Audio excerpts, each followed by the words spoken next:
સુરેન્દ્રનગર શહેરના રોડ અને રસ્તાઓ ખુલ્લા થાય તે માટે દબાણો હટાવવા માટે મહાનગરપાલિકા તંત્ર હવે એક્શન મોડમાં આવી ચૂક્યું છે અને એક્શન પ્લાન પણ તૈયાર કર્યો છે। તેમજ શહેરના પાકા દબાણો પર તંત્રનું બુલડોઝર ફરી વળે તે પહેલા નોટિસ ફટકારવામાં આવી છે। સુરેન્દ્રનગરના મેગા મોલ, શોપિંગ મોલ પરના જે દબાણો છે તે સહિતની દુકાનોના બિલ્ડિંગ ધારકોને 7 દિવસમાં દબાણ હટાવવાની નોટિસ આપવામાં આવી છે। આમ સુરેન્દ્રનગર મહાનગરપાલિકા બનતાની સાથે જ કાચા અને પાકા દબાણો દૂર કરવા માટે તંત્રની ટીમો સક્રિય બની ચૂકી છે। સુરેન્દ્રનગર શહેરની અંદર હવે ગેરકાયદેસર જે દબાણો કરવામાં આવ્યા છે તેને દૂર કરવાની કવાયત સુરેન્દ્રનગર શહેરના રોડ અને રસ્તાઓ ખુલ્લા કરવા માટે દબાણો હટાવવા માટે પાલિકા એક્શન મોડ તૈયારમાં આવી ચૂકી છે અને એક્શન પ્લાન પણ તૈયાર કરી રહી છે। આખરી નોટિસો મહાનગરપાલિકા દ્વારા આપવામાં પણ આવી ચૂકી છે। ગેરકાયદેસર દબાણો કરી અને બનાવેલા ઘરો અને બજારમાં આવેલી દુકાનોને તોડી પાડવાની કામગીરી હાથ ધરાશે।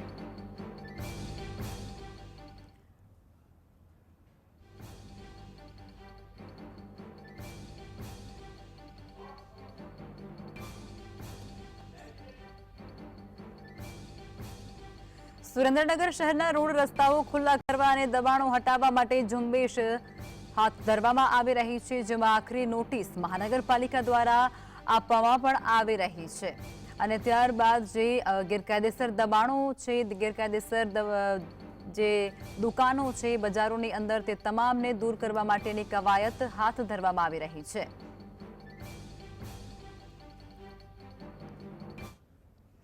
સંવાદદાતા ફઝલ લાઈવમાં સુરેન્દ્રનગરથી જોડાઈ ચૂક્યા છે।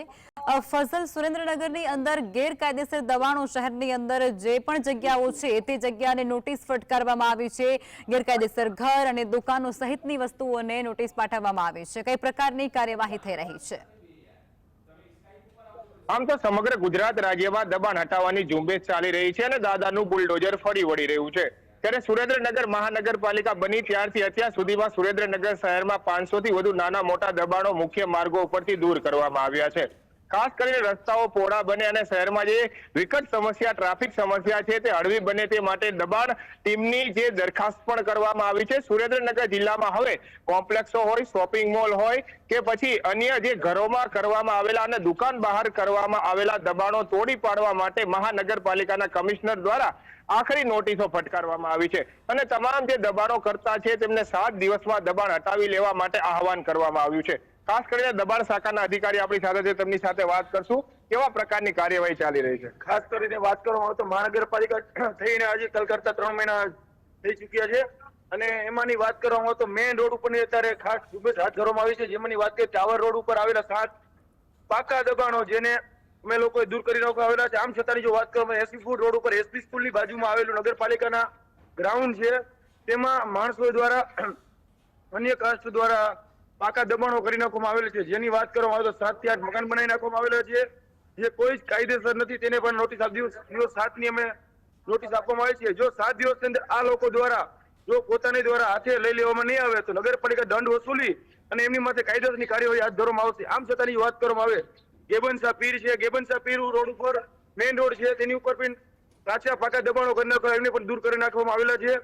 મેઇન રોડ ઉપર બસ સ્ટેન્ડ રોડ આવા અન્ય જગ્યા ઉપર અમે આમ 500 થી વધારે દબાણો દૂર કરવામાં આવેલા છે અને હવે પછીના જે પાકા દબાણો છે જે બુલડોઝર દ્વારા અમે લોકો હટાવવામાં આવશે। ખાસ કરી કેટલા લોકોને હાલ નોટિસ આપવામાં આવી છે અને કેવા પ્રકારના દબાણો કરવામાં આવ્યા? ખાસ કરીને જો વાત કરવામાં આવે તો નોટિસો એવા લોકોને આપવામાં આવી છે જે પાકા દબાણો કરી નાખવામાં આવેલા છે।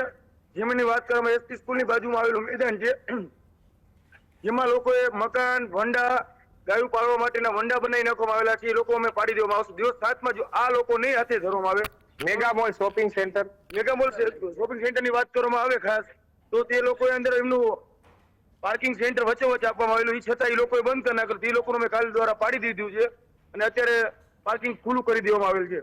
ખાસ કરીને જે મહાનગરપાલિકા બની છે ત્યારબાદ એક્શન પ્લાન તૈયાર કરવામાં આવ્યો છે। અત્યાર સુધીમાં 500 થી વધુ દબાણો તો દૂર કરવામાં આવ્યા છે, પરંતુ 11 જેટલી જે પાકા દબાણકારો છે તેમને નોટિસો ફટકારવામાં આવી છે અને તાત્કાલિક આવા દબાણો દૂર કરવા માટે સૂચના આપવામાં આવી છે। 7 દિવસમાં આ લોકો દબાણ દૂર નહીં કરે તો તેમના મકાનો છે, વંડાઓ બાંધી લેવામાં આવ્યા છે। શોપિંગ સેન્ટરોના જે પાર્કિંગ છે ત્યાં પણ દબાણો કરી નાખવામાં આવ્યા છે, તે તમામ તોડી પાડવાની તૈયારી કમિશનર દ્વારા દેખાડવામાં આવી છે। આખરી નોટિસ ફટકારી દેવામાં આવી છે અને દબાણ દૂર નહીં કરવામાં આવે તો આવા દબાણકર્તાઓ ઉપર કાર્યવાહીની તૈયારી પણ હવે મહાનગરપાલિકાની ટીમો દ્વારા દેખાડવામાં આવી રહી છે. જી ફઝલ, નોટિસ ફટકાર્યા બાદ જે દબાણકર્તાઓ છે તેમની કોઈ પ્રતિક્રિયા સામે આવી રહી છે ખરી? ખાસ કરીને આ વર્ષોથી દબાણો હતા, વર્ષોથી આ જે નગરપાલિકાની જગ્યાઓ હતી હવે તો મહાનગરપાલિકા બની ગઈ છે. આવા પ્રકારના દબાણો કરવામાં આવ્યા હતા. સરકારી જમીનો હોય તેના ઉપર પણ દબાણો કરવામાં આવ્યા હતા. એટલે જરૂરથી મહાનગરપાલિકા જ્યારે બુલડોઝર ફેરવશે ત્યારે આ લોકોને પણ કાંઈ ના કાંઈ પ્રકારે રોષ જોવા મળશે. પરંતુ હાલના તબક્કામાં નોટિસો ફટકારવામાં આવ્યા બાદ આ જે દબાણકર્તાઓ છે તેમનામાં પણ ફફડાટ વ્યાપી જવા પામ્યો છે અને આ તમામ દબાણો દૂર કરવાની તૈયારી મહાનગરપાલિકાની ટીમે દેખાડતા હાલ કાંઈ ના કાંઈ પ્રકારે હિલચાલ છે તે જોવા મળી રહી છે. જોકે આ જે દબાણકર્તાઓ છે તેમના દ્વારા મહાનગરપાલિકાના કમિશનરને રજૂઆતો પણ કરવામાં આવી રહી છે અને વૈકલ્પિક વ્યવસ્થા દરમિયાન અન્ય જગ્યાઓ ઉપર સ્થળો ફાળવવાની રજૂઆતો પણ કરવામાં આવી રહી છે. પરંતુ હાલના તબક્કામાં શહેરના મુખ્ય માર્ગો ખુલ્લા બને, જે સરકારી જમીનો ઉપર કરવામાં આવેલા દબાણો છે ત્યાં વિકાસના કામો ચાલુ થાય, અન્ય સ્ટ્રક્ચર બનાવવા માટે આ જગ્યાનો ઉપયોગ થાય તેવા હેતુથી કમિશનરે હાલ કડક જે લાલ આંખ કરી છે અને તમામ દબાણો દૂર કરવાની તૈયારીઓ દેખાડી છે. પરંતુ આ દબાણકર્તાઓમાં કાંઈ ના કાંઈ પ્રકારે ગગડાટ છે તે વ્યાપી જવા પામ્યો છે. ધારાસભ્યને પણ આ લોકો રજૂઆત કરી ચૂક્યા છે અને વૈકલ્પિક વ્યવસ્થાની તેમના દ્વારા માંગ કરવામાં આવી છે. અહીં દબાણો ભલે તોડી પાડવામાં આવે, પાકા દબાણો, પરંતુ તેમના સ્થાને અન્ય જગ્યાઓ ઉપર, સરકારી જગ્યાઓ ઉપર તેમને રહેવાની વ્યવસ્થા કરાવી આપવામાં આવે તેવી આ દબાણકર્તાઓની માંગ છે. જી ફઝલ, જોડાયા અને જાણકારી આપી તે બદલ આપનો આભાર.